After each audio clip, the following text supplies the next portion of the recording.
এক গরিব কৃষক সকাল সকাল ঘুম থেকে ওঠে, কারণ তাকে মাঠে যেতে হবে। তারপর কৃষক বিছানা থেকে নেমে মাঠে যাওয়ার জন্য রওনা দেয়। সে যখন দরজার কাছে আসে, বাইরে তাকায়, তখন সে দেখতে পায় যে তার বাড়ির পাশে এক লোক নতুন বাড়ি নিয়েছে। একটা ট্রাক থেকে ড্রাইভার বিছানা নামিয়ে ঘরের ভিতরে নিয়ে যাচ্ছে। তারপর আবার ট্রাকের কাছে ফিরে এসে এবার ভিতর থেকে একটা সোফা বের করে ঘরের ভিতরে নিয়ে গেল। বাড়ির মালিক জিনিসপত্র এনে দেওয়ার জন্য ট্রাক ড্রাইভারকে অনেক টাকা দেয়। টাকা নেওয়ার পর ট্রাক ড্রাইভার ট্রাকের কাছে এসে বসে, তারপর ট্রাক স্টার্ট করে সেখান থেকে চলে যায়। এটা দেখে কৃষক মনে মনে ভাবে যে এত রোদে সারাদিন মাঠে কাজ করার চেয়ে ট্রাক চালিয়ে আরামে বসে টাকা উপার্জন করাই অনেক ভালো। এই কথা ভেবেই সে মাঠের দিকে রওনা দিয়ে দেয়। তারপর কৃষক মাঠে পৌঁছে ট্রাক কেনার জন্য টাকা জোগাড় করতে রোদের মধ্যে হাড় ভাঙা খাটুনি খেটে গম কাটতে শুরু করে। তারপর কৃষক গমের বস্তাগুলোকে মাথায় করে ফ্যাক্টরিতে বিক্রি করার জন্য রওনা হয়। গম বিক্রি করার জন্য সে রাইস্টারের ফ্যাক্টরিতে আসে। রাইস্টার সেখানে বসে চা খাচ্ছিল। চাষি তার কাছে এসে গমের বস্তাগুলো দেয়। রাইস্টার গম দেখে বলে দাম একটু কম পাবে, কারণ গমগুলো ভালো না, গমে অনেক ময়লা আছে। এই বলে সে কৃষককে গমের দাম বাবদ কিছু টাকা দেয়। সেই টাকা নিয়ে কৃষক তাড়াতাড়ি করে ট্রাক কেনার জন্য রওনা হয়।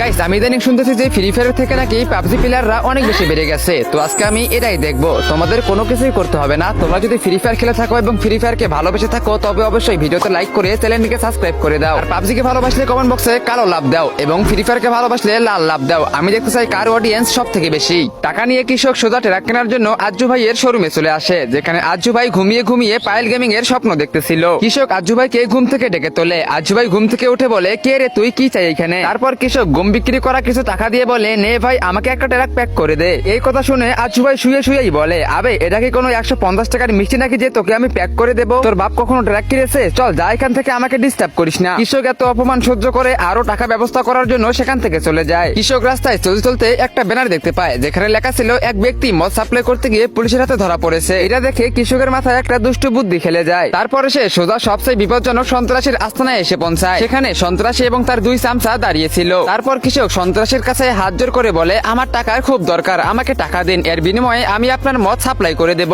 এই কথা শুনে সন্ত্রাসী বলে, আচ্ছা ঠিক আছে, এই মদের টেম্পুটা নিয়ে যা আর আমার মদগুলো সাপ্লাই করে দে। এরপরে কৃষক সেই টেম্পুটাকে নিয়ে সবার আগে তার খেতে চলে যায়। এরপরে সে পুরো গাড়িটিকে গম দিয়ে ঢেকে ফেলে। এর কারণে মদের বোতলগুলোকে আর কোনোভাবেই দেখা যাচ্ছিল না। তারপরে কৃষক মদের বোতলগুলোকে সাপ্লাই করার জন্য রওনা দিয়ে দেয়। আর যখন সে বর্ডারে পৌঁছায়, তখন সে দেখে সামনে পুলিশ দাঁড়িয়ে আছে। এই কারণে কৃষক তার টেম্পুটাকে দাঁড় করায় এবং পুলিশ ভালো করে তার টেম্পুটার তল্লাশি চালায় এবং সেই তল্লাশি করে শুধু গমই দেখতে পায়। ভিতরে লুকিয়ে রাখা মদের বোতলগুলো তার নজরেই পড়ে না। এরপরে পুলিশ তাকে চলে যেতে বলে। একটু পরে কৃষক ঠিক সেই জায়গায় পৌঁছায় যেখানে মদের বোতলগুলোকে ডেলিভারি দেওয়ার কথা ছিল। এরপরে কৃষক তাড়াতাড়ি করে গাড়ি থেকে নেমে পড়ে এবং গুন্ডাদেরকে একটি কোড বলে। কোড শুনে গুন্ডাটি খুশি হয়ে যায় এবং তাকে মদ পাচার করার জন্য অনেকগুলো টাকা দিয়ে দেয়। কৃষক টাকা নিয়ে সেখান থেকে রওনা দিয়ে দেয় এবং সে তার পছন্দের একটি ট্রাক কিনে ফেলে এবং সে ট্রাক চালিয়ে এখন ধুমসে ইনকাম করবে।